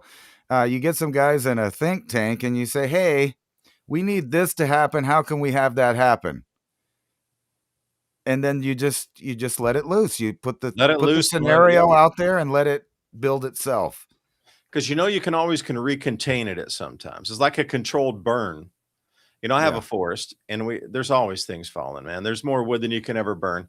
If you own more than like 10 acres, yeah, or 20 acres, it's nonstop forest maintenance, even just to maintain the property so it doesn't become a fire hazard. You're continually burning stuff, not 24/7, but like every week you're going bonfire big style. If you really want to keep it under control, like trees are falling all the time. Things are always always debris. Right. But, Wait, here's another one right I here was going because somewhere with that. I kind of lost it. That's me. Late if night on a Thursday. if I were to had told you last year or the year before that, oh, I did, but that AI would surpass human, content out there. Like we struggle to get thousands of people to listen to us with the algorithm, the shadow banning, whatever. But this AI fake singer's got 2,800,000 listeners. Who would have predicted that? I did. I predicted they would take over that, and then now we know that the companies are openly admitting that they're going to move to this idea where everything's fake. The podcast, the news, the newspapers, everything. I don't even believe every time now, like if you'd have caught me 5 years ago, I'd be surfing through X and Facebook and all the different social medias to find new things that are happening. I'd be like, oh, wow. And you come across this video and go, that's crazy. That's horrible. But now, what is the first thing that I do? I go check it to see if it's an AI video. I go find out if any incident actually happened. And you got to do that with every news story now. Like even with Venezuela, the night after, people were posting all these videos about the people, praising or hating our leaders or their leaders, and then come to find out at least 50% of it was fake AI videos. Another third of it happened in a different year at a different event, and someone just rebranded the video for now. So you can't trust anything. I don't even trust, like when you're looking at the nightly news, say you got on ABC, CBS, NBC, or whatever, are you even looking at a real person? Because it was over 2 years ago that China started using virtual people to do the news. I mean, and they still do. You can't tell if that's a real guy or they just filmed a lot of that guy and now they have a really advanced AI doing it. This is like, how do you know we're even here? I mean, for other people watching, how do you know? I've tricked them before, not to be mean, but on my own channel, I've made videos where I was an AI and no one noticed. And then other ones I made it, obvious that it was an AI. And, of course, wow, why are you using AI? But that's the funny thing is they didn't know until I put the mess ups in it, the obvious telltale signs, skipping and blurring and stuff like that, or the lips not matching which that happens with Your regular lips technology. like glued together and like coming apart as glue. But imagine that a fake singer has almost Yeah. 3 million The listeners. well, the thing about YouTube lately, trying to find something on a certain subject, you go there, 9 out of 10 videos now is AI generated on those type of Right. AI generated content pieces that you to discern. The thumbnails are perfect. There's something about the person you want to see, this person you want to hear, but when you go in there, it's just that bunch of hodgepodge of smashed together news stories where that person only appears probably 1/20th of the time, and then it's all a bunch of just slammed together. These bots crawling across the news are able to find 20 or 30 sort of related pieces and slam it together. Every channel that you see on there, most of there are 2,000, 3,000 views, but they take up the whole entire sidebar. Their human generated content just isn't there anymore. I mean, you really, really, really need to search it out because they're overwhelming right now YouTube with this AI stuff. Right. It's not even fun to watch. It's like of your ear canal being invaded by that. I'm telling you. Well, it's kind of funny because, Keep your with the vibration. conspiracy theory community, they're always accusing people of being replaced. Now we're actually in an era where they can replace you, just like Running Man, which, by the way, they're recycling that movie out again. They're going to make a new one. But if you watch the old one with Arnold Schwarzenegger, um, they did that exact thing. They would just change the news and put in people and remove people. If someone died, they would just put in a digital version of them to act like they're in paradise. Look, I won. I'm in paradise. You know. So now we're at that age where Oh, they he can burned in the literally bus replace and someone. died. Right. Yeah, you could replace somebody, couldn't you? Yeah, I'm it's not not talking hard. about that. I'm just saying that all the content is no human generated content anymore on YouTube. It's you got to squeak through the cracks to find your favorite person you listen to, and you almost need to type their name in because they hardly ever come up on the sidebars any longer. It's Right. not No about more the AI recommended. generated face. It's about the AI had run through and pulled all these snippets from these news stories and slammed it together. A little bit different style than having an actual fake AI avatar up there with a digital voice versus they start off with a digital voice but the AI had run through and clipped 30 stories for 10 seconds each or a minute each, 15 seconds each, and was able to weave them together through its processing capability to actually make a real story out of that. And they're loading thousands and thousands of those per day. Because you'll notice it when you see it, it'll got like, 2,000, 3,000, 4,000 views, but real good human generated content, 10,000, 15,000, 100,000. Those AI videos just don't get there yet. So you'll Right. know it's AI generated content if you look at it. Oh, it's only got like 1,500 views, 2,000 views, 2,500 views, and you look at the channel subscriptions, it'll be around 2,000 to 3,000 channel subscriptions, 1,500. Never really more than 10,000 on the channel subscription, or more than 5,000 even. It's always under that, and then they're just there's like a bot farm of news. Annoying stuff to watch, really. It just irks me to even try to. I get so annoyed because I try to listen to real people to get some real data, but listening to like a If you mashup of news is not cool. if you really want to find out how bad it is, just type in cat videos. Cat videos on YouTube. They got AI And cats now, oh, they're so good. and the AI cat videos, no way. I want to Dude, see they a person walking down the street wearing black robes turn into a white dog and walk away out of that can in a do that. perfectly framed CCTV camera. You remember those magic Get that acts? perfect. You remember the magic acts where they would have the people come out in the animal costume and they're wearing a costume and then they make it move like an animal. Now you can just take that video and give it to like Super Grok or something and they'll turn it into a real animal where it just morphs right into that. My poor kid, I bet I'm the first generation of parents that has to tell their kid that what they're looking at, although it looks really real, is not real. And for a 5-year-old, that's hard to understand. What do you mean it's not a real cat? I mean that it never was there. It never existed. It's completely fake. And then when you compare it to the real cat videos, it's hard to tell the difference. But then you have to give them a real cat in their hands so they could feel it and like listen to it and make it purr and all that stuff. That's a real cat. I've been seeing the advertisement for the little robot cats that are supposed to purr and do all of that stuff. And instead of showing you the actual toy, they show you an AI cat. I went 'Cause, to you're Tokyo and they had the dog. They had the AI dog there. It was a cute little thing, and I must admit it was cute. It was meant to be like puppy-ish, had all the face movements and everything, and walk up to you and it would, if you petted it, it'd stick its tongue out. It was kind of a cool thing. I wouldn't buy one, but those were quite expensive, near $1,000 for one of those pet dog toys. Like it would wow. wag its tail when you come in. They had it up near the front desk, and when people would come in. If you were more interested in it like I was, I'd jumped on that thing like a duck on a June bug. I would, robot dog, give me that thing. Every time I would come down to the desk, I was enthralled with that. And like, as the workers had changed through and the staff and employees had moved through, like when it got a little quieter in the evening, come back, like, can I play with the dog? And they'd bring it out and let you like really experiment with the thing. And then once it came out, what was interesting is people huddled around the thing.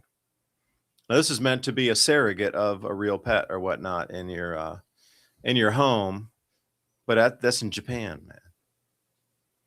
And that was a couple of years back anyway. You know what's not AI is bankruptcy. Yeah, bankruptcy ain't AI. Come on. No, I thought I would add this because, if you really scan through the articles, we're not really seeing the golden age. And maybe it'll take a few years to catch on to programs to start working out and whatever. But what I'm seeing right now is bankruptcies. They're taking the houses. People are getting laid off. Yeah.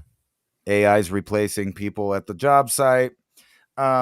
Even here in New Mexico, where they had the green rush, we'll call it that. They changed the laws. We had legal, things you could go buy.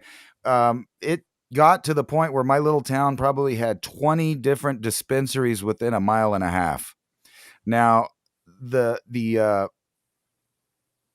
new has worn off. I guess that's what it is. The new has worn off. And about half of those companies have now gone bankrupt or had to close shop because there's not enough demand for the supply. So the only answer that I see to that, because they're not going to destroy these products, they're already made, is that you're going to see 2 or 3 more states pop off with legalization so that they can keep making this money. Absorb it. Yeah. And then at the same time as we're sealing up that border, because I think what happened is the U.S. government and the state governments figured out that, hey, why aren't we making that money that the cartel is making?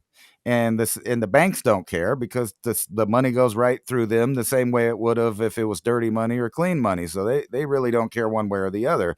And I remember there was a bunch of articles out talking about how much of the bank's actual money that they supposedly hold was actually dirty money or cartel money or criminal money. And it was a big portion, like up to 50 or more % of the money was illegal money. So that makes you wonder if we do have a problem with actual money in the monetary system, how much of that is just, fake money out. I mean, like the money that's never going to come back because it was never in the system in the first place.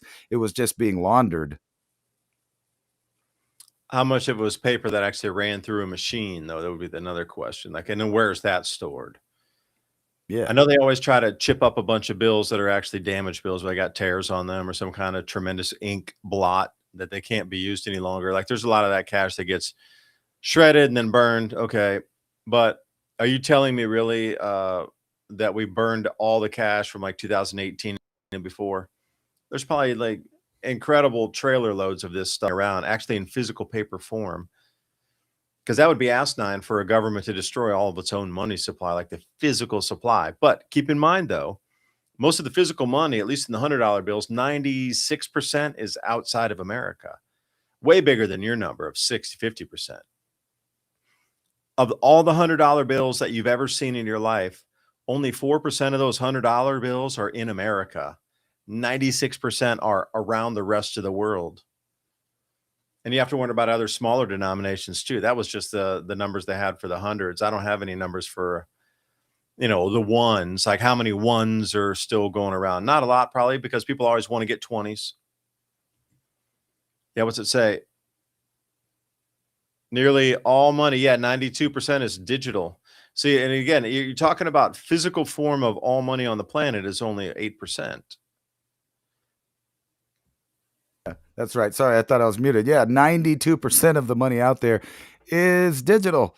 And that 8%, that's flowing around, but how hard would it be to convert that last 8% over to digital? Not very hard, obviously, if they've already converted 92% of it to digital. Yeah, and nobody, you put that in perspective. That's the last rounding error to get it there, right? It's not the beginning of some sort of spearhead push, pincer into somewhere, or it's the end of it. Convenience, And yeah, tracking. and those dollars at any time if they call them in, that's all overseas money. The hundreds. And again, the Right. 50s are very rare these days too. Although I went to a bank machine recently and it gave me a bunch of tens and I was like, that's What? weird. Yeah, it is weird. Like $300 out and it gave me a 20s for the 200, like 10 20s, and then it gave me like 10 tens. I never had it was one of my first times I'd ever gotten tens out of a machine. Well, it really does make sense why our government and previous administrations would send people pallets of billions of dollars of cash. Cash, yeah, physical. That's what I'm saying. It's not in America. And how easy is that to launder? Oh, it's cash. You walk into a friendly bank overseas somewhere that'll wire it to somewhere else, that'll wire it to somewhere else, and it'll, eventually end up through some hedge fund into cleaned money, you know. Right. Like what did I Oligarchs are their oil fields are not good enough for the cash. We can't. Come on, man. It's oil revenue. No, it just makes you wonder because obviously they easily track that. So when we dropped off several $billion to Iran, we know where that cash went into the bank and when and what bank. And that's making it a lot easier for them on the big scale to seize money. You keep hearing that, well, we seize these funds, we seize those funds. But that means it's that easy to just seize your funds and seize your property. It's all digital. Yeah, we're the physical that was associated with the digital because, excuse me, the serial numbers associated with each individual bill obviously were cataloged, but that would take AI to come out and go through, like 2 billion bills and then like find the numbers and which bank it's gone to because they themselves would at the end of the night go through every single bill and register that on a photographic system with all the serial numbers that they'd hoovered in for the day, and then how does that go out to other businesses, and how does that go from one person to the next person, and who's the last one that brings it in? Could have started at Johnny's drywall shop, and then pulled out and came into Dave's account because I got some extra cash and I put it in, and somehow it went through 16 hands before it got to me. Like the serial numbers are being tracked on the money too, everywhere, all the time, every day. Anytime. What do you think? Why do you think you have to put stuff into a roller now by yourself and all these self-checkout things? Because each one of those is scanned and that a serial number is associated with your face when you're going through, so they know where that money came from. Like everything's being really tightly tracked and traced, and those serial numbers on those bills you put into the machine are tagged with your face. Now 50 other people will be tagged with it as well, but they want to know where it came into the system, where it went to somebody naughty, how it came into your possession, and how it ended up in the shop, because they can verify. Before, that was the thing about cash being anonymous. You put it over the counter. Now, if you go to anywhere to do self-checkout, all those numbers, those serial numbers are on your face connected to it, which is insane anyway that they would be tracking, but they do. They track every single bill if they can. Like when you go to a bank and you get out, let's say like $300, every one of those bills all those serial numbers have been codified into my name that David took this, and this is the initial seed point of this $20 going back out to somebody else, because it'll leave my hand. And it'll go through the system. It'll eventually make its way back into the bank under a different name somewhere. But they'll follow that serial number every time it went through some sort of, I don't know, loophole.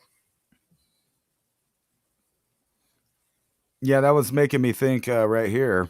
If I could get it back on here. Where'd it You go? want to turn it on? There we go. No, that all these people are waiting for the Supreme Court decision to find out what happened to all this money. They already have the money. So if he wins and the Supreme Court backs Trump, then they get to keep those tariff monies or whatever happens to it. But if they lose, guess what's unlikely to happen? Refunds. Nobody's going to get that money back that they already paid. It's just going to get lost in the system. And I was looking at this, speaking of Poly Market and stuff. Well, wait, what about our refund? We were supposed to get a refund from that money, weren't we? Every American was supposed to get like, you're laughing. Well, it's funny because I'll take an ounce of silver, dude. Give it to me. Give it to me. Right. Let's see here. They got the one betting market, Kalish. Is that Kalishi? Don't know that one.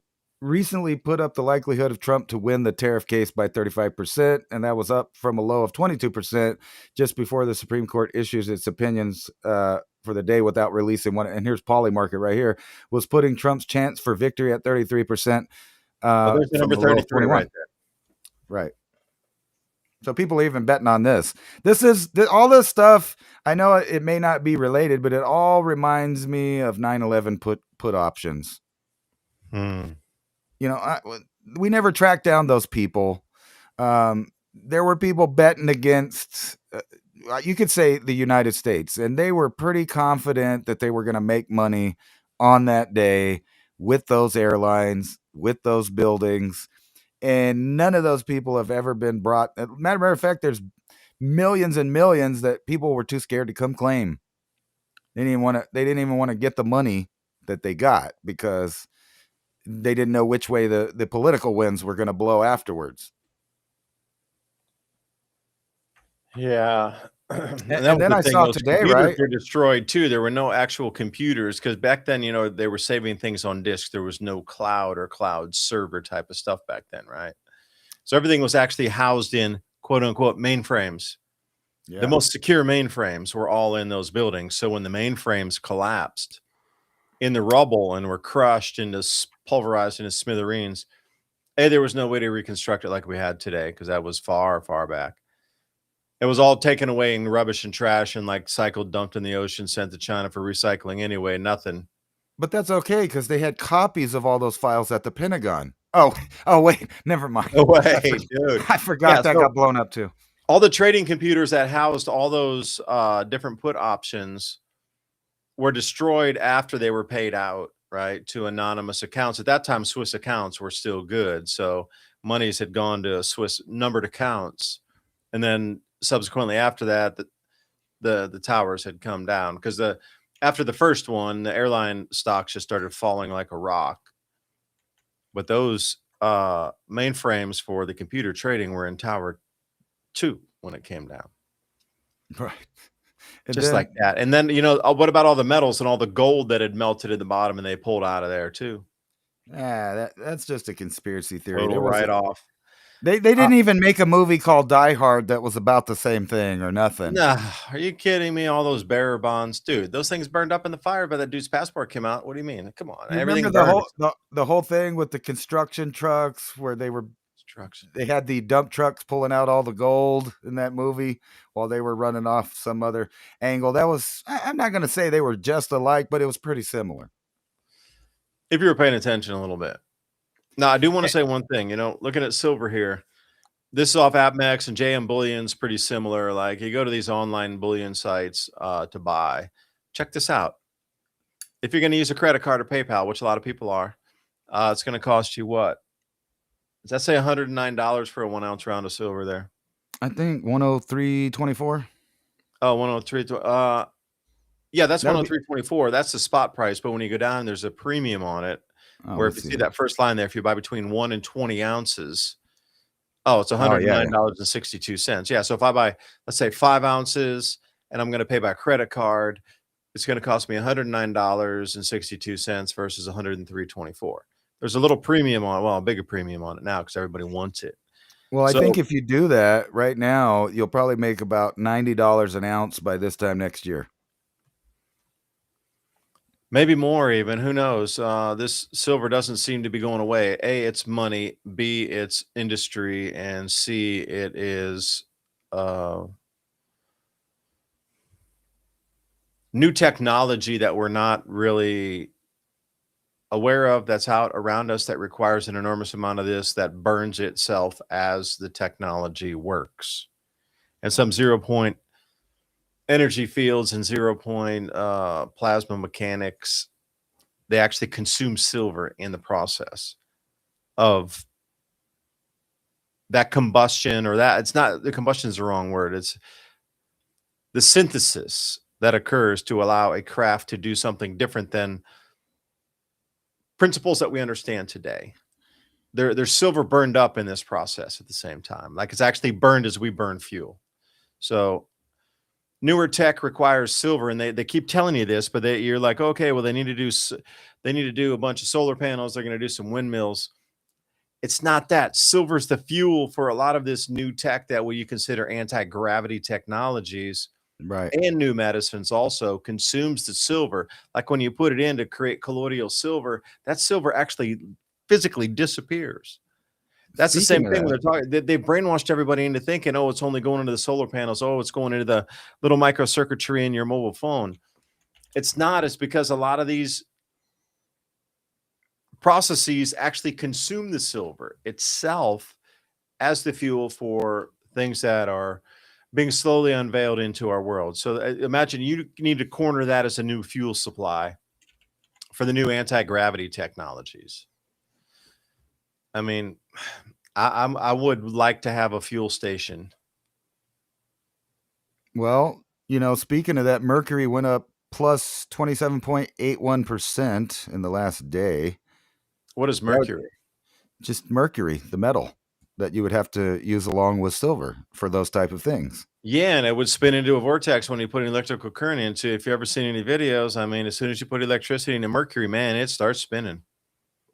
Well, no, I was just going along with that same thought process. You could kind of predict what they're making by the price of the metals that they need to make it. Yeah. So Mercury Mercury and would be another silver. one to watch. Things are going to levitate. And then speaking of this, somebody asked about the pizza thing and the pizza. What is it called? The Pentagon Pizza Index, powered by I don't know what Polymarket. that is. It's basically just a fancy Polymarket bet on whether or not we're going to go to war based on how much fast food the Pentagon orders at any given time. No way. You're Yeah, kidding so me. no, they have successfully predicted things in the past where military actions by the amount of pizza ordered at the Pentagon the days before, and No, they have really? they have DoCon 4. So I guess that's high. Dokkan. Where are we at today? Is that a Dokkan? Are we ordering a lot of pizza into the Pentagon as we speak Yeah. or not? It says double take increased intelligence watch. Norway has deployed 2 soldiers. Wow, 2 soldiers. How about that? No, That but makes headlines. it's saying, like I saw one a minute ago, that one of the battleships has moved into the South China Sea out of nowhere. And then we got press secretary, blah, blah, blah. Let's see if I can move this because it had better news on But it. the a minute ago. Dokkan, like, where do we sit? Like, okay, so pre-striking Iran last time, where was the Dokkan at? Oh, yeah, that's a good question. I don't know Yeah, how like, to look where at are we that. at on the doughy scale here? Like, we're still kneading the dough, or we're full on, baking the pizza kind. I mean, really, where do we sit in this? Well, I I like to think see, I think some sort they're of chart, like pizza's ordered with political events. I think that they kind of, this is a joke on DEF CON, obviously, and we're barely Yeah, at but I like 4. So your wedge of pizzas, the mouse and the cursor. That's funny. right, so I wouldn't worry about it until the DoCon is like at 2 or 1. Then we're about to go to war. Oh, okay. Just like the DEF CON things, we're at DEF CON 1. That means that you got about 20 minutes to live. Why do you think Netflix keeps putting Well, you out these got 'em. stupid movies? Like that last movie they put out that was about this, it basically was 20 minutes from like 4 people's point of view. They didn't even go anywhere. The whole point of it is that once they were launched, there was really nothing nobody could do. Well, we might survive out here in the forest at the end of the road out here, the end of the power lines. We might get those cities would be gone, but there would be all the people still living out here, depending on how the wind would blow or not. If let's say they took 3 cities out in America, well, name your 3 cities: one on the East Coast, one Central, one West Coast. Wind's going to blow back that way. You're going to have 3 cities moving around, blowing stuff in, but in terms of the actual physical damage, like that spread between 50 miles of forest and then the city or something between here, like that's going to get filtered. Like the heat blast won't get out here. I always thought that they would do something like maybe blow up a couple of those empty cities in China, and then over here in the US it would be something like probably Detroit or Phoenix. I would think Detroit or Phoenix. Phoenix, just for the specific esoteric name and the whole idea of the propaganda that would come afterwards about the Phoenix rising from its ashes, blah, blah, blah. But Detroit, a failed manufacturing center that used to be the hub of manufacturing, but not so much today. Now it's more just empty buildings and graffiti. Kind of like that ghost town we were showing a minute ago. Yeah, I think it would have been kind of fun to rock up into Detroit in the like late 50s, early 60s. Like we had a time machine. I think that would have been a very solid era to go up there and, look around. See, they got real-time tracking of the pizzas going right to the Pentagon. Look at that. That is high tech, man. So the more of these pizzas you see go over there, the more likely it is a bunch of people are in meetings about a future action. National security, you have to shut that site down, man, because you're going to tell everybody when we're going to action. Well, what's funny is ordering a different kind of food ain't going to help them out, you know. Yeah. If they ordered tacos that day, I think we'd still know. They open tacos. Actually, that would insinuate where we're going there, maybe. Yeah, maybe. Let me pop up a quick 1 ounce round here for everybody before we. Am I still sharing on that? Please allow me. Yes, sir. Yeah. So if you look again at the price of any type, let's see, let's go our 1,000. You're not really going to get an ounce of silver for less than 5,000.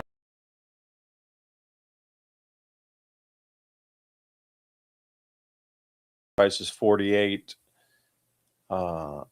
But by the time you put in the premiums and that sort of thing, if you're going to pay with a credit card, which most people will at this point, they're like, I just want to get it, use the card, max it out, whatever, get what I can now, because I know next year, like you said, rightly or so, Ransom, that the price will increase. And this is also a very good hedge against if the currency devalues, this thing's still going to go up in price and it's going to hold its value. The paper goes bigger or smaller, the metal doesn't. So the last time you and I were talking about gold, it was at 4,000. Now it's at 5,000. It says 4,818, but if you really look at the credit card or even the crypto price, the only way you're getting to that is paying cash for it. If you're going to use crypto or whatnot, they're going to charge you for it, and PayPal even 1 to 9 ounces. But I don't know anybody that's going to order like 10 ounces and drop 50 grand cash on gold. That's a there's a lot of people who can do that, but generally people are going to buy 1 ounce at a time at this point at 5,000, 2 ounces, 3 ounces, 4 ounces, 20. Okay, that's fine. Get 4 ounces of gold. But I would, if it's a 5 already by the end of the year, it should, at least in my opinion, be around 7. It just keeps kind of spinning up slowly in direction. I'm just wondering when it's coming up and it'll go vertical up. But right now it keeps going up in a certain, like, follow the pyramids behind me. Gold is going the very same kind of just up and up and up, and it's going to continue going up and up and up. So if it gained $1,000 this last year, not a lot of people were on the demand of it, and this year everybody's talking about it. Do you think the price will go up further? Oh, definitely. But, I just think it's really strange that now all of a sudden you can carry around 3 ounces in your pocket and have 15 grand on you. I mean, think about that. Now you can carry around a few ounces and go buy a vehicle with it. Yeah, we're going through an airport. Remember when you could walk through with 5, 6, 8, 10 ounces, depending on the time of the year it was, what year it was, excuse me. Like if you're in the 1970s, $250 an ounce, you could have taken how many ounces up through an airport if you had the $10,000 limit. Now you're looking at what? Less than 2 ounces, and you would have to declare on those sheets when you land into a different country. A few years back, you could have taken 5 ounces. Now you can barely take 2. Right. I just think it's a trip, though, that you could have, 3, 4 ounces in your pocket and carry around 20 grand just, in a little change pouch. Pretty cool. What was I going to? Yeah, here it is. So, speaking of the poly market stuff here, what's the odds on terrorist activities in a Ukraine style right here on our border? Latin American rebels could form a super guerrilla army to take on Trump. And if you were watching the internet in the last couple days, there's all kinds of memes about, people wearing sombreros riding tanks up to the border because evidently, Scheinbaum there is trying to, be two-faced and act like there's going to be some kind of resistance to us basically striking in Mexico, which is imminent. And a lot of you guys didn't believe me about Venezuela, but there it was.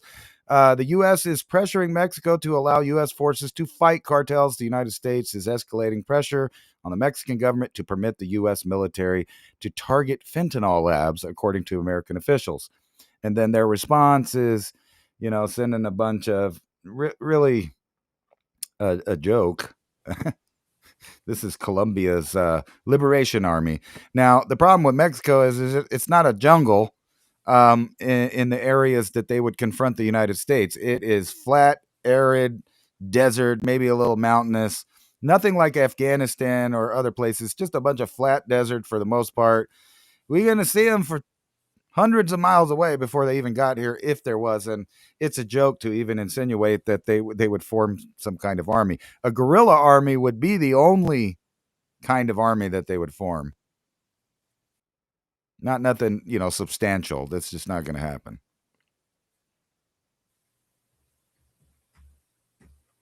Hello? People are going to come together at some point. There's always going to be some faction of people that's going to come together to protect whatever belief system they have. If there's like, look at these countries now, there's millions of them in a country. So let's say you have 10 million people. I don't care what your belief is, what the politics is, what anything is, of anything, there's always going to be a subset of people that are going to defend that, whatever it is.